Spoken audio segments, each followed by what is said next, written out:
If only you knew how beautiful you are, little prince. Words cannot express the beauty of humanity, little prince. It is your responsibility, little prince, to hold the balance between worlds. Are you listening? Thank you.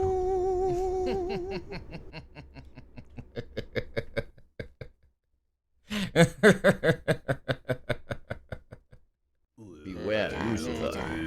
Beware, Ahriman. His incarnation is inevitable. Are you listening? They're coming for you, child. They're already here. Little prince. Run for the hills. Run, child. Are you listening? The Little Prince. Of darkness. That was terrifying. I must go speak with Mr. Antoine. Mr. Antoine? By the gods, child. What are you doing up at this hour? I had a nightmare. Or a dream. A dream that turned into a nightmare. Little prince, it is all a dream. What did you see? I don't really remember much of what I saw. At first it was bright, and I was hearing that I'm beautiful or something. And something about responsibility. Then it was dark, and I heard some weird words and laughter, but it was a sick kind of laughter. Little prince, you are the place between both of those things. You are the one that holds. What is it that you're reading? Why, Rudolf Steiner's lectures on Lucifer and Ahriman. My dream warned me of them. They told me to run. They told me to hide. Now, little prince. Running and hiding will not save us. We are to stand tall in the face of darkness in these times. But I'm scared. That is okay, my child. So am I. That is why I'm reading about them. Isn't Lucifer the devil? Why would you want to read about the devil? Ah, the devil. I'm sure you've heard about him in church or from your friends, or worse yet, from ignorant adults. In our times, the devil is at best a caricature of all of our fears, an adversary with nothing to offer but ruin. At worst, he is a boon for selfishness that helps us justify our lowest impulses. Mr. Antoine, what do you think the devil is? Put simply, the devil is illusion, little prince. What the heck is that supposed to mean? The devil is a catch-all name for the deception that happens between our inner world and the outer world. It is in this deception that our fear manifests. It is in this deception that we choose to limit ourselves without noticing it. There are many other names for the devil. Hindus call it Maya. I believe in Islam it is called the whisperers of Shaitan. It is the darkness that obscures the light and makes us ignorant, especially to ourselves. Then the devil is evil. Damn him, or it, or them, and his darkness. Easy does it, little prince. That which you cast in the darkness, you join in the darkness. And despite the trials and tribulations the darkness brings to us, there is wisdom to be gained from disillusionment. Disillusionment? Isn't that when you're disappointed that something isn't what you thought it was? Well, sure, that's part of it. It's also when you are freed from the shackles of your ignorance. And the thing about ignorance is when you don't know something, you often don't know that you don't know. As much as life is about learning, it is often equal parts about unlearning, which can often be quite uncomfortable. Heck, I've been here on Earth for eons upon epochs upon millennia, and I'm still learning, unlearning, and relearning. Take the Devil Tarot card, for example. For so long, I thought this card was all about addiction. But you see, I was stuck in my own addiction, and could only see what I was stuck in. Then I worked to be freed of my addiction. Yet I still thought this card was just about addiction for many years after. If it's not about addiction, then what is the card about then? I didn't say the card had nothing to do with addiction, little prince. But it took a while to dive deeper. Quite a while, I'd say. You see, anything that has to do with the devil is quite confusing. They don't call him the speaker of lies without good reason, my child. I started to realize the devil's playground was in the liminal space between my inner world and the world around me. This space is quite mysterious, and the inner and outer world reflect each other constantly. The devil works in that space, and in doing so makes both places quite confusing. You see, we humans can't help ourselves but to look for patterns, and we can't help ourselves but to operate under belief systems. Not only do we look for patterns, but we create them without even noticing. And not only do we operate under belief systems, but we create those too, without even noticing. The devil influences these patterns by using our past experiences against us, making us repeat them in new situations over and over. Again, without even noticing. I'll say, the devil loves us not noticing things. So the devil just speaks lies, and I shouldn't believe him. Little Prince, if the devil only spoke lies, it'd be quite easy not to believe him. That's where it gets tricky. But hold on, there's something I want to impart to you. Often what the devil influences us to do in our confusion is to seek comfort, and indeed to bid for control. Control over the world around us and control over our feelings. The control over our feelings piece is most definitely why people think of addiction with the devil card. Like I said, the devil loves it when we aren't noticing things, so a remedy for this is awareness. When we seek to control ourselves or others without noticing it, somewhere the devil is laughing aloud without our hearing it. Sometimes we can't help but try to control our feelings, and that's okay, we aren't perfect. But if we are at least noticing it and being mindful, the devil doesn't laugh quite as hard. I have found that a prayer that can really cover our bases with the devil is the Serenity Prayer. Grant me the serenity to accept the things I cannot change. This alleviates us from our bids for control and giving our energy away to things we are powerless of. The courage to change the things I can. The devil's favorite tool other than deception is fear, and indeed a lot of his deception is toward the aim of inciting our fear. This can cause us to give in to fear and believe the lie that we don't have a choice in any given situation. This achieves the devil's goal of making us repeat the patterns of our past over and over again. Finally, and the wisdom to know the difference. The devil hates this one most. He hates us noticing things, and wisdom notices things. This is how we achieve disillusionment, which is the best way to get rid of his power, the power of deception. So which one is the devil? Lucifer or Ahriman? Well, I suppose both. To be honest, I'm still wrapping my head around the two. To put it simply, Lucifer is the illusion in our inner world, while Ahriman is the illusion of the outer world. According to Rudolf Steiner, Lucifer already incarnated on Earth some 5,000 years ago. With his incarnation, a challenge was imposed upon humanity. Lucifer brought many gifts with his challenge, which tempted us away from our evolution on Earth. Lucifer wanted us to deny our existence on Earth and our existence as individual souls. Lucifer wanted us to get lost in our daydreams and deny reality. Lucifer wanted us all to see the same thing, be the same thing, and live the same dream.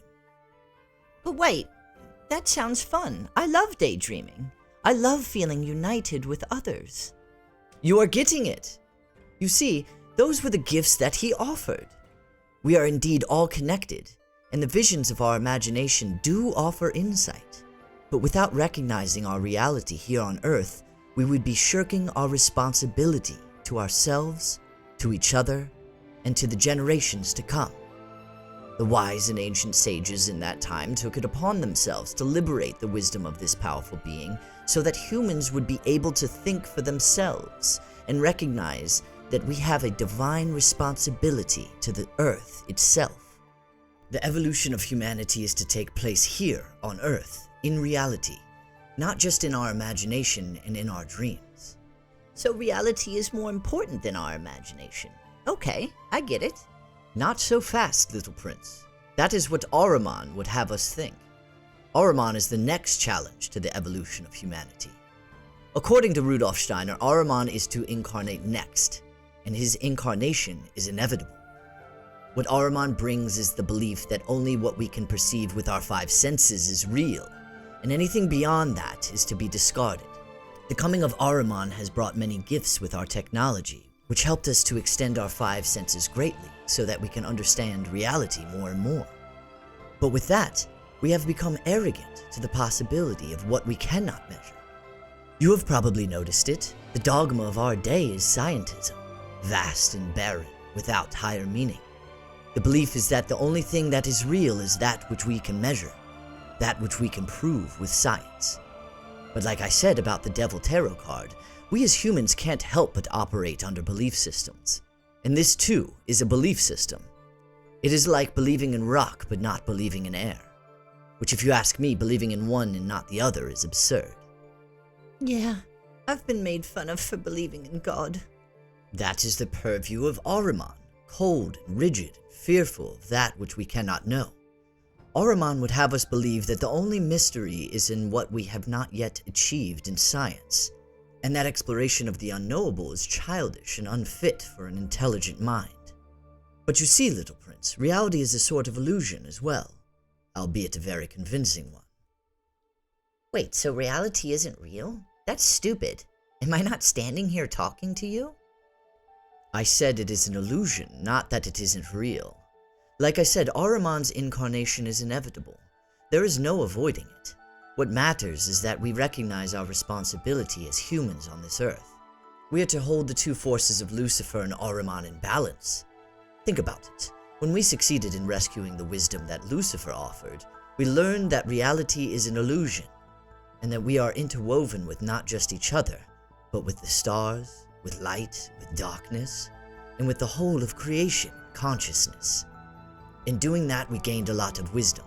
We evolved. However, we still suffered from some of the pitfalls of this wisdom when many didn't balance it with reality. Many believed that the body was to be rejected, and that the earth was to be rejected. Thank the gods we didn't fall too far into these snares. Otherwise, it would be a much different world we live in, if we even still lived in it. Now we must do the same with Ahriman. We must rescue the wisdom he offers without falling too far into his snares. And I quote, "In response to Lucifer's excessive rejection of the earth and the body, and the authoritarianism to maintain this position, we have fully entered the realm of matter, with the head, heart, and soul. Whereas in former times, humankind was more dreamy in its consciousness, and thus more prone to the Luciferic realm of fantasy, illusion, and superstitious thinking. Modern consciousness tends to the concrete, to materialism. What Lucifer had many of us believe was that we were solely heavenly beings, and our earthly being was mere shackles that needed to be broken.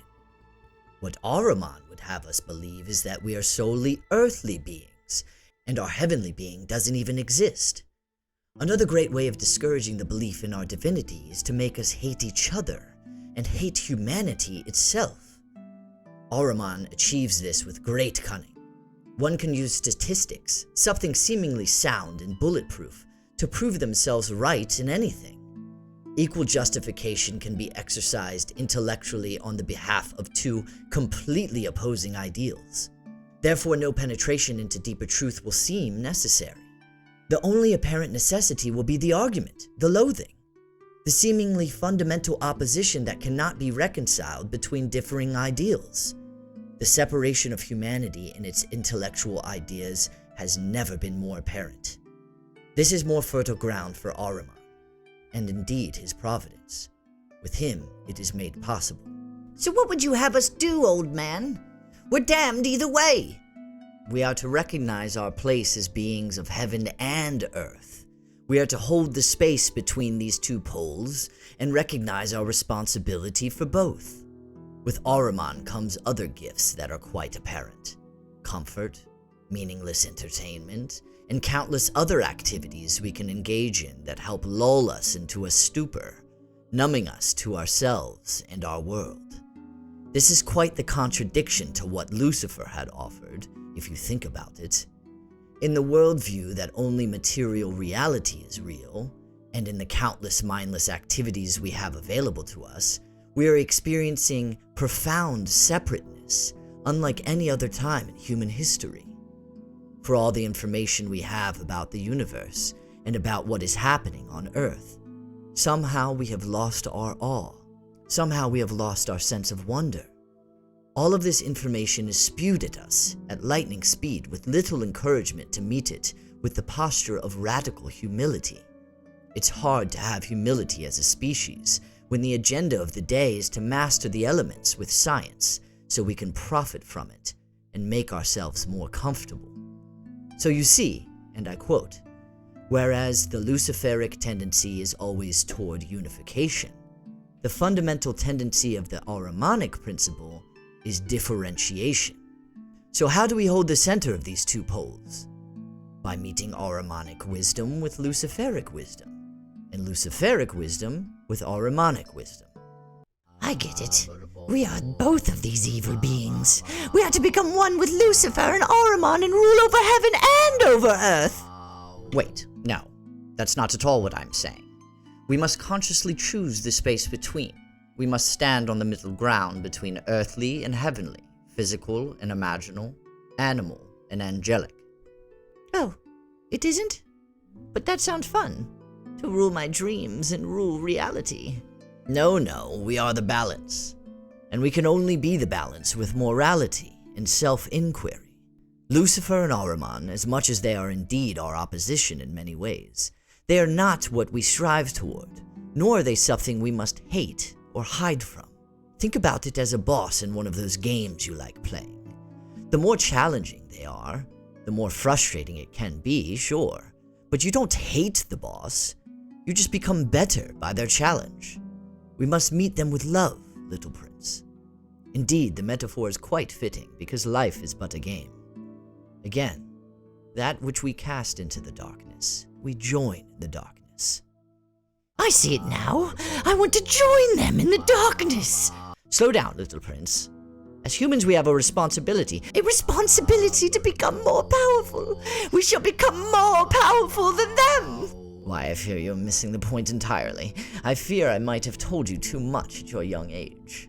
I shall be the one. I shall free us from the Matrix.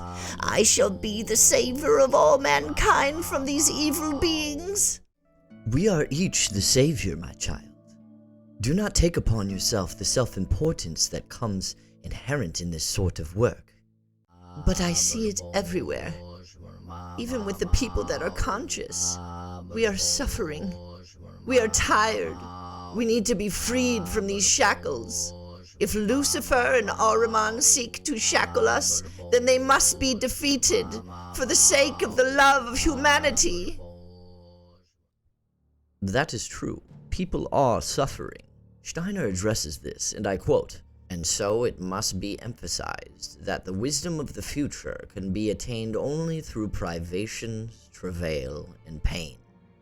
It must be attained by enduring the attendant sufferings of body and soul for the sake of the salvation of human evolution." When people come to spirituality, they so often speak of the need for upliftment. By this, they usually mean a sense of comfort and inner well-being. But that cannot be offered, for it would simply lull them into stupor and draw them away from the light they need. What a crock of shit! I didn't come here to suffer. I came here to have fun. Remember, little prince, balance. We're not to aim toward a life of pain or martyrdom, but we are not to run away from it either. Beep that. Beep the devil, beep Lucifer, and beep Ahriman. All hail the savior of mankind, the little prince of darkness. I shall free us all. My goodness, what was I thinking? I may have complicated things here. I have faith the little prince shall learn from his childishness. God's no idea. I have faith in us in this pivotal time for our evolution. We shall rescue the wisdom of Ahriman with our souls intact and become better for it. Thank you for joining us here in our little story and here on Earth. I think there's a button on this book to like and subscribe or something to that effect. We'll see you in the next one. I wish you well, well-wisher.